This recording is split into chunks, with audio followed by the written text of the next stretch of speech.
What is all this stuff? Why do I have it, and what's it used for? Hi, my name is Kevin. I've been an amputee since February 1st, 2023, and this is all the stuff that I need to be able to get around every day. This is my old stuff, and this is my new Corvette. I want to talk about everything in order, so we'll go with the old stuff first. All right, this is my very first system that I got. It's all the equipment that I got with my first system. This leg is very basic, but even though it was very basic, I was able to do a lot of things with it. I was able to go hiking. I went on nature walks. I went to the zoo. And I went to the gym and actually started running with this solid ankle. But we are going to talk about shrinkers first. These are shrinkers. I got two different colors. They do the same thing though.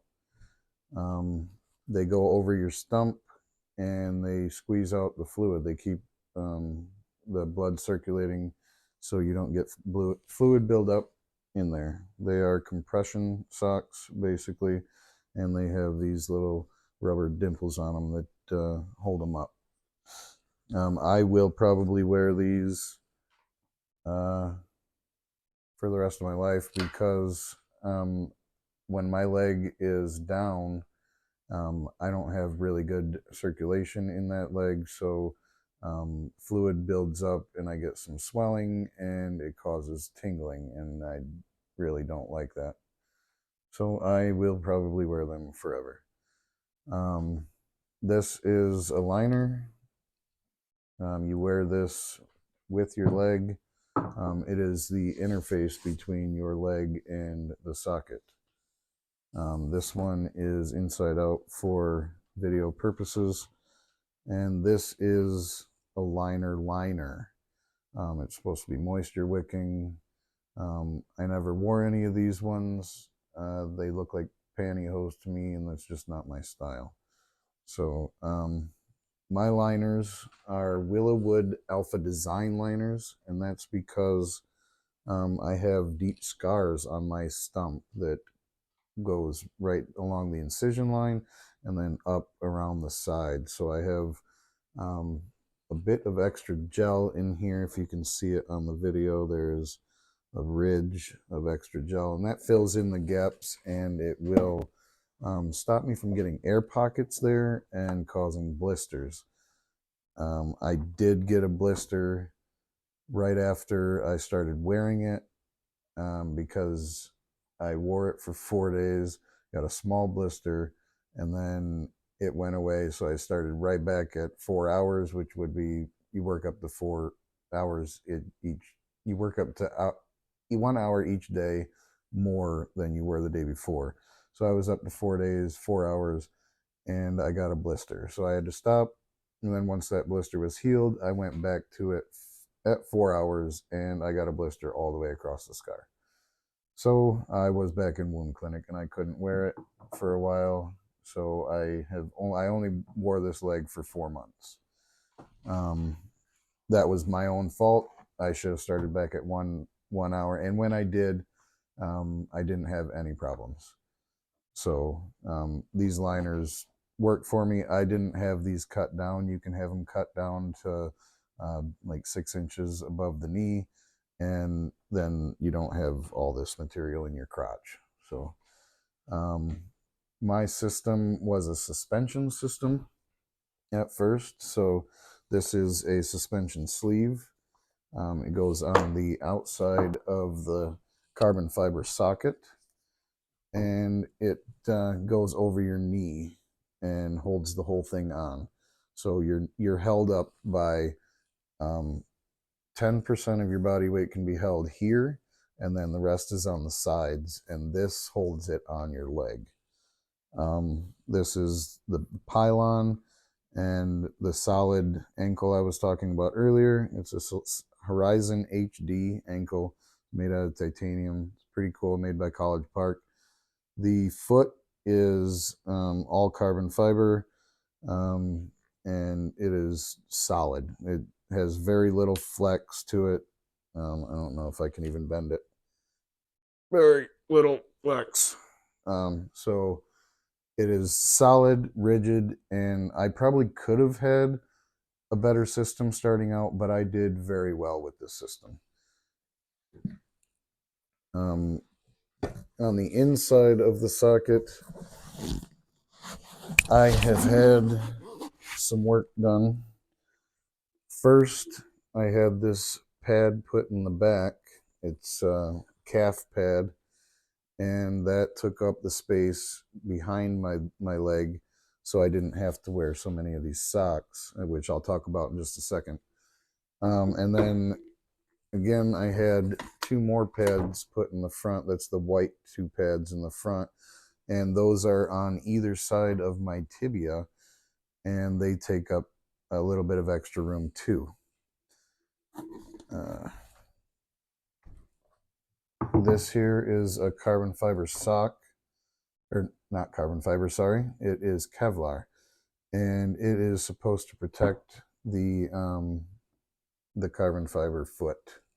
It goes on the foot and into the foot shell. It really holds a lot of sand, so you have to clean this system out when you go to the beach. This is the foot shell. It's very basic. I don't even know who made this one, but there's not even very much detail to it. It's rigid plastic. It was waterproof though. I could wear it in the water. And then these are the stump socks, and they take up the space when your stump shrinks from being in the socket and being active. There are different sizes. There's 5, 3, and 1 ply. They're different thicknesses, so you can add socks together to make different thicknesses to take up that space.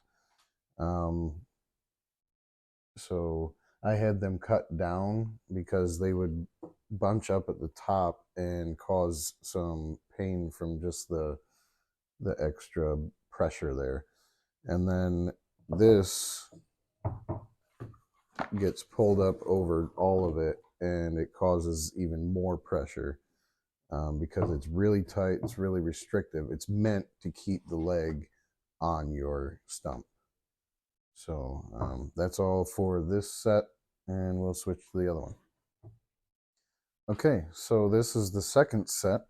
My prosthetist calls this one my Corvette, and I like the name, so I'm going to stick with it.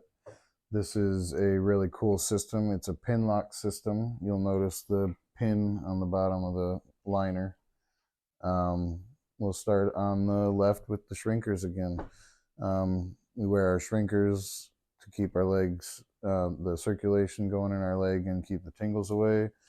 I've added an over shrinker sock. It's made by the Sydney Amputee, and he has the Heel with a Peel Amazon store, and he has a Facebook page also. And I was wearing that over this shrinker because it was too big to give me some extra compression. And I like the designs on these over shrinker socks, so I like to wear them anyways. But this is my new shrinker. It has a lot more compression, and you can see that it is a lot smaller than the other one. These are my new liners, the pin lock liners. This is a liner. The same thing, except for it's not pantyhose looking. It's supposed to wick the moisture away and stop chafing. But it didn't work for me, so I stopped wearing them. This one I did use because it's not like pantyhose. I still have Willowwood Alpha Design liners, and they do have that ridge of extra gel in there still, but the pin lock is the difference here. And I'll show you how that works in the socket in a second. This is your suspension sleeve. I do have them. I just don't wear them unless I'm doing some physical activity. I did wear them at the gym when I was running with this leg the first time. And it was fine. I didn't have a ton of socks on, so it wasn't as restrictive. This is my new socket. It is all carbon fiber, and it is a pin lock system. It has this extra rubber interface in it that helps cradle my leg a little bit. The pin lock part in the bottom is concave, and it has some grooves in it, so it helps the pin find the locking mechanism correctly. This is the button that I have to press to get out of it, and I will show you how that works now. So your stump goes in your liner goes in the leg, and it clicks all the way down. Can't pull it out, and my leg is secure on there. With this on there, it is even more secure. And then you push the button, slides right out. My foot and ankle, it is the Freedom Shockwave. It is a really, really cool ankle and foot. The toe and heel are split, and they are connected at the front. It's completely different than my solid Horizon HD ankle. I believe there's a shock absorber in here, and this rubber disc gives me a bit of side-to-side torsional movement. This is my small, teeny tiny, cute little pylon. And I asked for blacked out equipment because I thought it would look cool with the whole carbon fiber look. This Freedom Shockwave ankle is made by Proteor. Proteor makes the foot shell also. It's got more detail. It's a bit softer. You can see the veins in it a little bit. It just goes with the foot. Now we have our stump socks, and these are a little bit different than the last ones. They still are 1, 3, and 5 ply, but they have a hole in the bottom with a reinforced ring that helps it stop it from ripping, and it goes right on the end of your liner. You want to turn it almost right inside out so you can get it on there, and then it goes in the socket and takes up the space when your stump shrinks from all the fluid being forced out of it from being active. And that is that, folks. I appreciate you watching the video. If you liked it, give me a like, leave a comment, and subscribe. Thank you, and good day.